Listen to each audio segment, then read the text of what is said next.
Welcome to my 215th video on my work with OO gauge. This will be another video about my attempts to get a non-Dublo 3-rail loco to run on my Hornby Dublo 3-rail tabletop railway. In this case, the loco in question is a Trix TTR model of a BR standard Class 5 mixed traffic tender engine. Now, if you followed my previous videos, you may recall that this isn't the first example of this particular model that I've worked with. Some time ago I bought on eBay a Trix Class 5 model, and since it was a TTR, i.e. Trix Twin Railways model, I expected it to be set up for 3-rail running. But when it arrived, I found that it had been converted for 2-rail running. I really struggled with that model. See my previous videos, parts 185 and 201.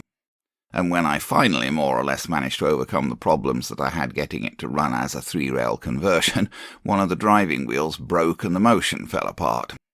I did sort of manage to fix the broken motion, but my work with that model could hardly be counted a great success. But when I saw this Trix Class 5 listed on eBay UK, I was able to definitely confirm from the listing that it was still set up for 3-rail running, so I expected it to be much easier to get it working on my Dublo tracks. As it turned out, I couldn't have been more wrong. I've been working on this model for weeks now, and it has just been one problem after another. I won't try to summarize all of the issues going in. Let's just plunge on, and I'll try to show all that I went through with this model as we go along. The model arrived in its original Trix box. I believe it would have been sold with the model actually showing through the window in the box, but it arrived like this with cardboard inserted for packing purposes. Inside the box, the model was wrapped in tissue paper in the cavity in the original foam packing, so it was nicely protected for shipping. And here it is as I first extracted it. The metal simplex coupling seen at right here was loose inside the box. I believe this would have been the original coupling on the back of the tender, and someone had replaced it on the tender with a later style of plastic simplex coupling. As you can see, the loco came with its Trix centre rail pickups intact, and I would assume not modified from how Trix originally made them. This is a later Trix model. It's a fairly accurate scale model of a particular prototype, and it has what Trix called fine-scale wheels, i.e. wheels that were somewhat like actual scale and quite thin with reasonably small flanges. These later Trix models were designed to run on 12 volts DC, between the centre rail and one of the side rails, although they could also be fairly easily converted for 2-rail operation by switching the loco to pick up from the other side rail rather than from the centre rail. Given the type of wheels fitted, there is some chance that these models will run okay on Hornby Dublo track, or indeed when converted for 2-rail on modern track. Earlier Trix models had thick, clunky wheels with large flanges and gears attached to them. There's no way that these will run properly on Dublo tracks, as those wheels just can't get through the Dublo points, crossovers, etc. These older Trix models are also usually not made for 12-volt DC operation. All the early Trix stuff was made for AC operation, and they did also make some small engines for 6-volt DC operation. The earlier Trix locos were also fairly crudely proportioned and not really scale models of any prototype. Those big sort of cans sticking out on the side of this model are the brush mountings. I put my new Trix model onto my 3-rail test track, which is just made up of Dublo 3-rail straights. The model didn't run worth a damn. It could sort of be persuaded to move with a bit of a push, but it would just jerk and stutter and stop. My initial thought was that the model probably just needed to be serviced. I was still hopeful that if I cleaned and lubricated everything, it would run okay on Dublo 3-rail track. I was at the same time both impressed with how closely coupled the loco and tender appeared to be and a bit concerned about this. There was no visible gap between loco and tender, as the front of the model tender actually went right under the back of the loco cab. The cab steps, as seen here, are actually part of the model tender, although of course in reality they'd be part of the loco.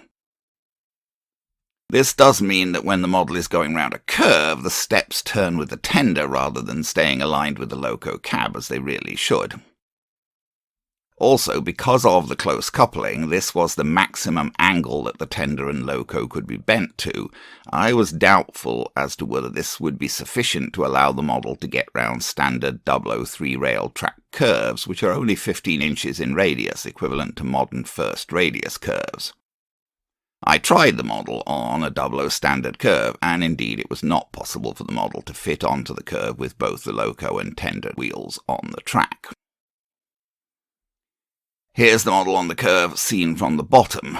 It can almost bend enough, but not quite. Here's a close-up of the drawbar connecting loco and tender. Since this connection is entirely underneath the loco cab, it can't really be readily seen in normal operation. It rather looked to me as if someone had deliberately bent the drawbar to make the loco to tender connection closer.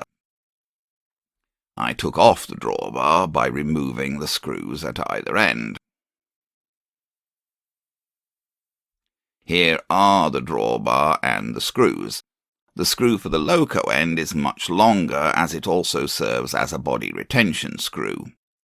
You can see here what I mean about the drawbar being bent in a sort of Z form to pull the loco and tender closer together.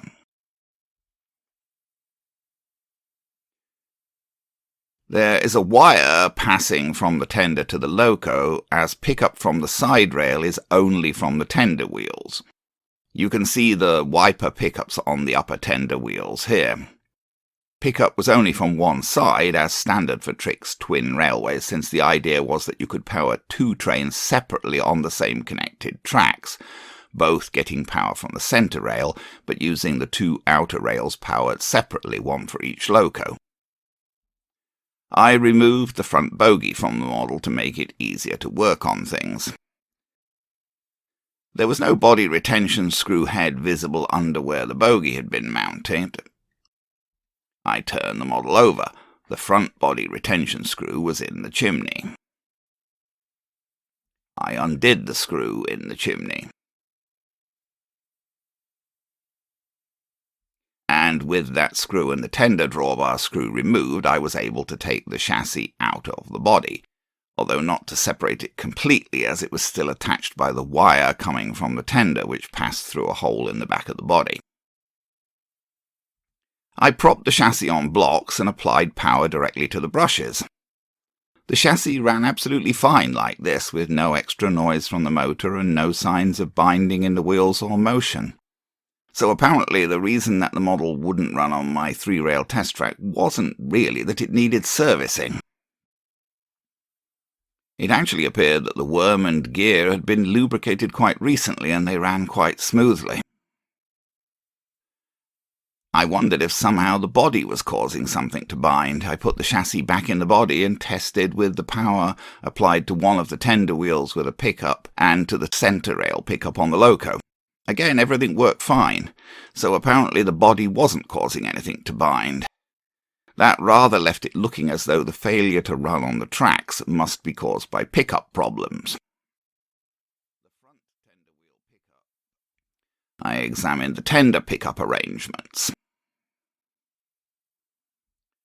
The front tender pickup wheel appeared to have some thick black guck on it, tar or black paint or something. That couldn't have been helping with pickup. I cleaned the tender wheels with a bronze brush in a rotary tool. It took quite a bit of pressure and persistence to remove all of the black guck from the wheels. I used pliers to bend the drawbar into a shape that would allow a bit more separation between loco and tender. And I refitted the drawbar, reconnecting loco and tender. I tried the model on a standard Dublo curve again. It would now bend enough to allow both the loco and tender wheels to align with the rails on the curve, but what I didn't notice at this point was that now the tender wheels weren't really sitting down properly on the rails. I reattached the bogey to the loco. And I tried the model on my 3-rail test track again. It still didn't work worth a damn, only stuttering along a bit if pushed. I concluded that the problem with running must be coming primarily from the centre rail pickups. They looked superficially sort of okay, as if they should be able to contact the centre rail. Looking carefully from the side, it seemed that only the end of the pickup would be contacting the track, and the end of the pickup would be pretty much parallel to the rail itself. I tried the model with a piece of Dublo straight track. The end of the pickup was touching the centre rail, but only just. Basically, the pickup arrangement was something like this. The pickup arm was pushed down by a little bronze spring, the end of the arm was pivoted in the mounting bar, and the arm could only swing down so far because of the geometry of the end of the mounting bar. As the model came on the Dublo track, it was about like this, with the end of the pickup just touching the centre rail. This didn't produce very good contact. Also, when the end of the front pickup came to a gap in the centre rail, and there are gaps all over the place with Dublo track, the end of the pickup would actually drop down into the gap and could actually stick there, completely preventing the loco from moving forwards. I undid the two screws retaining the centre rail pickup mounting bar in place. Here you can see how the spring was fitted under the mounting bar. The pickup arms, seen at either side, pivoted via teeth on their inner ends that fitted into the grooves in the sides of the mounting bar at either end. The spring was a single piece that fitted over bosses in the base of the chassis. In this case it wasn't riveted in place, as the Trix pickup springs often are, especially on the older models. Here are the mounting bar and the two pickup arms. I used pliers to bend the outer ends of the pickup arms upwards in hopes that this would have them present a curved surface to the centre rail rather than just touching it with their ends. Here's the centre rail pickup mounted back on the model after this modification. When I tried the model on the track like this, it did absolutely nothing when power was applied. The problem was that now that I'd bent the pickup arms, they weren't touching the centre rail at all, as the mounting bar was preventing them from pivoting down far enough. Once the bottom of the pickup arm touched the end of the mounting bar, where the red circle is in this drawing, the arm was prevented from moving any further down. Here's one of the pickup arms in the end of the mounting bar held in my fingers. This is basically as far as it would be able to move down. To allow the pickup arms to move further down, I used a grinding disc in a rotary tool to grind down the ends of the mounting bar. This drawing illustrates what I was trying to do. By grinding the end of the floor of the mounting bar at an angle, the pickup arm was allowed to swing down further. I also bent the spring down a bit to ensure that spring pressure would be applied all the way down. I hoped that this would result in a functional contact. Here you can see the pickups back on the model after this further modification. Whilst I was at it, I gave the motion and the axles some lubrication and tested the model again in the servicing cradle. I tried the model on my 3-rail tabletop. Unfortunately, it still didn't run at all well. It got going a bit better than before, but it still tended to stutter a lot and couldn't really get over points. It also couldn't get over the level crossing at all, presumably because of centre rail pickup failure. Also, another problem became apparent. The bogey of the model was just awful and really had no interest at all in staying on the rails when the model went round curves and over points. So it wasn't possible to run the model round at all without it derailing, quite apart from the pickup issues. At this point I have to admit that I became rather depressed with the whole thing and put it aside for a while. When I returned to the attack on this model, I figured that there were at least 3 separate problems that I had to address. The bogey derailed the model all the time, the pickups didn't really work, and by this time I'd noticed that the drawbar was preventing the tender wheels from sitting on the rails properly, and this was adding to both pickup and derailing problems. I started by having a go at the bogey. I cleaned the wheels, which were fairly filthy. I put some lead tape onto the bottom and the top of the bogey body, hoping that adding weight would help the bogey stay on the rails. Here's the bogey back on the model with the lead tape added. Next I needed to do something about the drawbar. It was still coupling loco and tender rather close together, and being quite rigid, it was preventing the tender wheels from sitting down evenly on the rails. I might have been able to do something by further bending of the original steel drawbar, but I decided just to make a new drawbar. I got out some aluminium sheet to use. I cut a piece of aluminium sheet a bit wider and a bit longer than the original drawbar. I trimmed the aluminium down a bit and made a hole in the larger end big enough that the shoulder of the loco screw could sit in it. Then I bent the aluminium into a shape basically similar to the original drawbar. I drilled a hole in the smaller end for the tender screw. I connected the model loco and tender using my new aluminium drawbar. Initially the wheels still didn't sit properly, but I was able to bend my new drawbar so that both loco and tender wheels would sit levelly. This did end up producing quite a curve in my drawbar, as I'd made the section in the middle a bit too long. But I didn't think this would really cause any problems with running. I suppose it would really be better to paint the drawbar black to make it less noticeable. Next, it was back to the centre rail pickup, which still wasn't really working properly. I felt that basically what was needed was more of a curved profile to the ends. I undid the screws and took the pickup parts off the model again. Here are all of the pickup parts in the tray, also the original drawbar. I wanted to reshape the ends of those pickup arms. This time, rather than trying to use pliers, I took the arms down to my dirty workshop in the basement and used a hammer on an anvil, well actually a large metal vise, to shape the ends of the pickups into more of a curve. The metal of the pickups wasn't all that hard, and it was possible to shape the ends by hammering to give a better curve, as seen here. I also wanted to make sure that the arms could move freely down far enough, so I ground more off the ends of the floor of the mounting bar. And I mounted everything back onto the model again. This drawing shows where I'd got to with the centre rail pickups now. The ends of the pickup arms now had much more of a curved profile, and the floor of the mounting bar was ground down at the end to allow for good downward motion of the pickup arms. The ends of the springs were also bent down to maintain good pressure on the arms. That basically worked as far as the centre rail pickup issues were concerned. The model would now run over points and over the level crossing and still be able to pick up power. But the confounded Bogey still derailed all the time.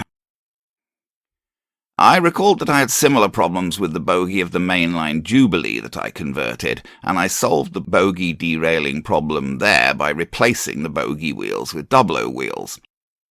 I figured that I was going to have to do something similar in this case. The axles of this Bogey ran right through holes in the Bogey body rather than in any kind of groove, so clearly the only way to get the wheels off was going to be to pull the wheels off the ends of the axles. I tried to do so and found that the wheels were retained on the ends of the axles by plastic bushings. There were 2 washers on each side of the body on each axle to limit the side-to-side motion of the body on the axle. I removed both axles from the Bogey body. The Bogey still has my lead tape on it. I looked for some wheels to use as replacements. The standard Dublo 3-rail wagon wheels were no use, as those don't come off their axles at all readily. I found some plastic wheels with large flanges. I think these were off some wagon, I don't quite remember where they came from. They had pinpoint ends and were clearly intended to sit in brass bearings, but it was quite easy to take the plastic wheels off the axles, and the axles fitted through the holes in the Bogey body fine. I reused the original washers on either side of the body on each axle. Here's the Bogey with my new wheels fitted with the old wheels, bushings and axles on the bench. I fitted the Bogey back onto the loco. The appearance is not exactly perfect, but I think I can live with it if this fixes the derailing problems. As it turned out, the new wheels on the Bogey did fix the derailing problems. I was now able to run the model round the tracks, including running it over points at speed, and there was no sign of the Bogey derailing. The slightly larger wheels with large flanges kept the Bogey on the rails reliably. However, the model had trouble getting round curves without stalling. This seemed to stem from problems with pickup from the side rails. The Trix model was designed with side rail pickup only coming from two wheels of the tender on one side, at bottom here. This arrangement didn't really work very well on the Dublo track, as side rail pickup tended to be lost as the model went round curves. I undid the screws retaining the tender base bar, which was made of plastic. With that bar removed, you can see the pickup arrangement, a single bronze piece providing wiper pickups for the front and back wheel on one side, with a wire soldered to it to pass power through to the loco. This model was different to the other Trix Class 5 that I worked on. The other one had plastic wheels on the tender centre axle, but this one had metal wheels on all of the axles, isolated from the axles by plastic bushings. I tried to add a pickup to the centre wheel on the opposite side to the original pickups. You can see the piece of bronze that I added here just above the right-hand screw. This didn't work, and I couldn't figure out why not at first. It turned out that my new pickup piece was touching the right-hand screw, which was shorting it to the chassis, so the power was just short-circuited as the tender chassis was connected to the loco chassis by the drawbar and the loco chassis was connected to the centre rail pickups. So I tried a slightly different approach, making a pickup piece from a short piece of phosphor bronze strip and then soldering that to the centre of the original pickup piece, so that it would be connected to that pickup piece but not touch the screw, relying on the plastic bushing around the screw to protect it. This did sort of work. The model ran with this arrangement, and it did manage to get round curves without stopping, although honestly it didn't seem that the pickup arrangements were all that good even then, and the model still tended to slow down round curves. At this point I decided the model was running well enough that I could live with it, and I wanted to go ahead and mark it as an LMS loco. It's really a model of a BR Standard Class 5, but that class was very much based on the LMS Stania Black 5. The most obvious difference is that the running board of the BR class is much higher. Here's the BR Cycling Lion loco on the tender as it came. There was also this sort of little crest on the boiler. I honestly wasn't sure what this was supposed to be. If you know, please tell me in the comments. And the cabside running numbers were like this. I intended to remove all of the BR markings, although if possible I wanted to keep the red lining. I used methyl hydrate on cotton buds, which has pretty much become my standard method for removing markings. I wash thoroughly with water afterwards, but unfortunately removing the markings will tend to leave some damage to the finish. I went ahead with adding new running numbers using HMRS press fix transfers. I used a piece of masking tape to help me keep the digits lined up, and I started at the end near the sloped lining, as this was the most critical position.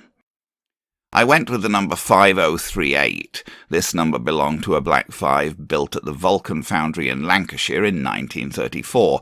This was one of the last Black 5s to be withdrawn right at the end of BR Steam in 1968. I proceeded to the number on the other side, again starting with the digit against the sloped lining, and adding digits one by one, doing my best to keep them aligned and evenly spaced, which I always find rather tricky. I used yellow markings. I'm never 100% sure which ones to use, and of course old photographs are black and white, so they don't really help a lot. I used unshaded yellow LMS letters for the tender, although perhaps red shaded would have been more correct. When longer press-fix decals are removed from the backing, they immediately curl up like this, which makes it a bit tricky to fit them to the model surface. But this can be done without any need to rush, and it should be possible if care is taken. I felt that I had to put the letters over the riveting in this case. Here's the model after my remarking attempts. And here it is on the track. After testing it light engine, I hooked it up with a couple of mainline LMS coaches from a Duchess of Atholl set. I'm not entirely satisfied with how this model runs even now, but this is a better result than I hoped for at the worst points of the whole process. So now let's finish with a bit of running video.